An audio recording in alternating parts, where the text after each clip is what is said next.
Welcome, engineers. Today we're examining a wind turbine power calculator that solves a fundamental challenge in renewable energy design, determining the theoretical power output of a wind turbine based on its physical parameters and environmental conditions. Let's explore the four input fields this calculator requires. First, we have rotor diameter in meters, which defines the diameter of your turbine's swept area. Next is wind speed in meters per second, the velocity of incoming air at hub height.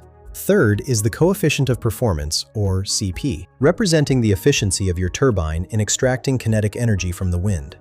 Finally, air density in kilograms per cubic meter accounts for altitude and temperature. Let's work through a practical example. For a medium-scale commercial turbine, I'll enter 100 meters for rotor diameter. For wind speed, I'll input 12 meters per second, a typical rated wind speed. The coefficient of performance varies by design, but I'll use 0.45, which is realistic for modern three-blade turbines. For air density, I'll enter 1.225, the standard value at sea level. Clicking Calculate Power Output, we see our result. The swept area shows 7,854 square meters. This is the circular area our blades cover, calculated from pi times radius squared. This swept area value is crucial because it directly determines how much wind energy your turbine can capture. Larger swept areas intercept more kinetic energy from the moving air mass. One critical insight: many engineers mistakenly use blade length as diameter. Remember, rotor diameter is twice the blade length. Find the link in the description below.